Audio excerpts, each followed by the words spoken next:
Parles-tu français? ¿Hablas español? Parli italiano? If you've used Babbel, you would. Babbel's conversation-based technique teaches you useful words and phrases to get you speaking quickly about the things you actually talk about in the real world. With lessons handcrafted by over 200 language experts and voiced by real native speakers, Babbel is like having a private tutor in your pocket. Start speaking with Babbel today. Get up to 55% off your Babbel subscription right now at babbel.com/acast. Spelled BABBEL.com/acast. Rules and restrictions may apply. Bonjour, ici Patrick Pierrat. Ce bulletin InfoBref Matin vous est offert par le détecteur de rumeurs de l'agence Science Presse. Voici l'essentiel des nouvelles en ce vendredi 22 mai. Un avion a été dérouté d'urgence vers Montréal hier en raison d'une possible exposition à Ebola. Les autorités douanières américaines ont interdit à un avion d'Air France qui allait de Paris à Détroit de se poser aux États-Unis. L'avion transportait un passager provenant de la République démocratique du Congo, où sévit actuellement une épidémie d'Ebola. Les États-Unis empêchent les personnes ayant séjourné dans les zones touchées au cours des 21 derniers jours d'entrer sur leur territoire. Alors l'avion a atterri à Montréal. Le passager, qui ne présentait aucun symptôme, y a été placé en quarantaine avant d'être renvoyé vers Paris. Québec va payer une partie du salaire des nouveaux salariés qui sont des jeunes diplômés. Le gouvernement Fréchette a lancé une nouvelle subvention destinée aux PME et aux organismes à but non lucratif. La subvention salariale couvre les 16 premières semaines de salaire des travailleurs de 16 à 30 ans qui sont nouvellement embauchés et qui sont diplômés entre le 1er avril 2025 et le 31 décembre 2026. La subvention peut atteindre 50% du salaire minimum pour les PME et 100% du salaire minimum pour les organismes à but non lucratif. Le Québec estime le coût de cette initiative à 100 millions de dollars. Beaucoup de Québécois estiment vivre dans la pauvreté, même s'ils gagnent un revenu décent. Dans une enquête dont les résultats viennent d'être publiés, l'Institut de la statistique du Québec a observé qu'en 2024, parmi les personnes vivant dans des ménages ayant un revenu considéré comme suffisant, 15% se considéraient comme vivant dans la pauvreté. À l'opposé, chez les ménages à faible revenu, 12% ne se percevaient pas comme vivant dans la pauvreté. Globalement, tout revenu confondu, environ le tiers des Québécois estiment qu'ils ne gagnent pas assez pour couvrir leurs besoins de base. Les services de diffusion en ligne étrangers devront contribuer 3 fois plus au contenu canadien. Le Conseil de la radiodiffusion et des télécommunications canadiennes, le CRTC, demande aux grands diffuseurs vidéo en ligne de désormais consacrer 15% de leurs revenus à la création de contenus canadiens et autochtones. L'obligation s'impose aux diffuseurs qui réalisent au moins 25 millions de dollars de revenus au Canada et les 15% qui leur sont demandés, c'est 15% sur les revenus qu'ils réalisent au Canada. Depuis 2 ans, ces services tels que Netflix devaient contribuer pour 5% de leurs revenus. L'obligation passe donc de 5 à 15%. En parallèle, le CRTC allège la contribution des télédiffuseurs traditionnels canadiens.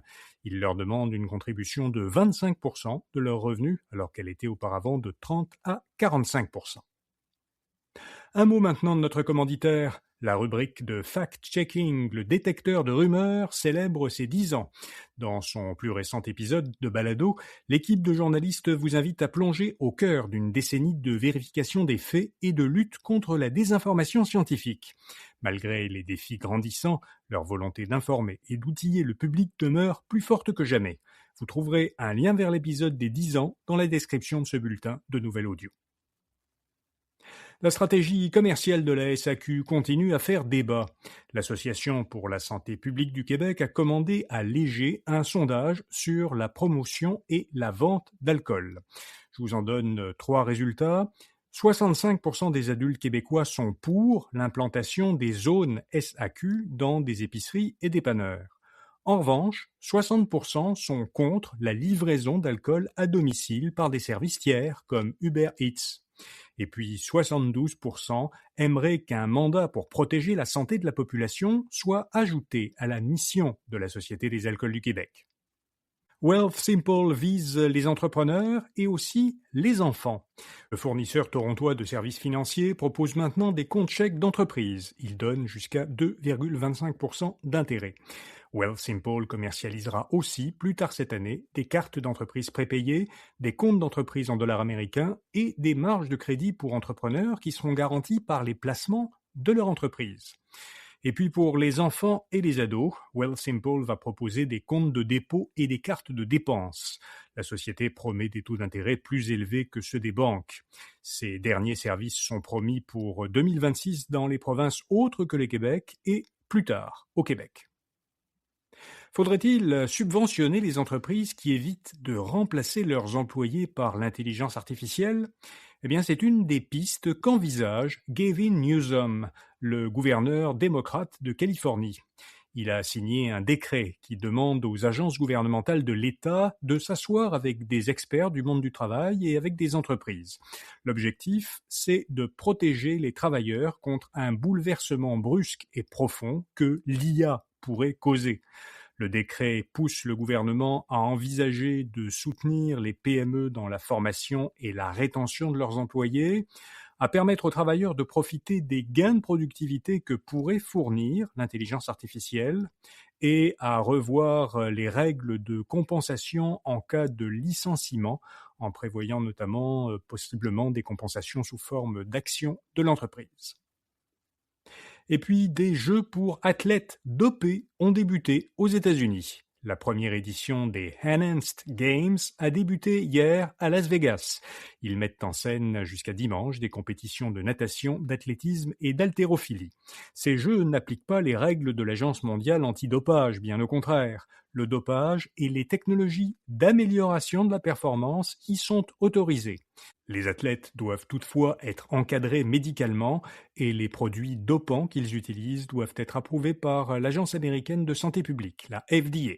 Voilà, vous savez l'essentiel. Comme chaque vendredi, on publie dans l'infolettre InfoBref Matin une courte sélection des meilleurs rabais de la semaine disponibles en ligne. Vous la trouverez à infobref.com ou en suivant le lien dans la description de cet épisode. Bonne fin de semaine et à lundi matin. Security program on spreadsheets, new regulations piling up, and audit dread? It's time for Vanta. Vanta automates security and compliance, brings evidence into one place, and cuts audit prep by 82%. Less manual work, clearer visibility, faster deals. Zero chaos. Call it compliance or call it compliance. Get it? Join the 15,000 companies using Vanta to prove trust. Go to vanta.com/calm.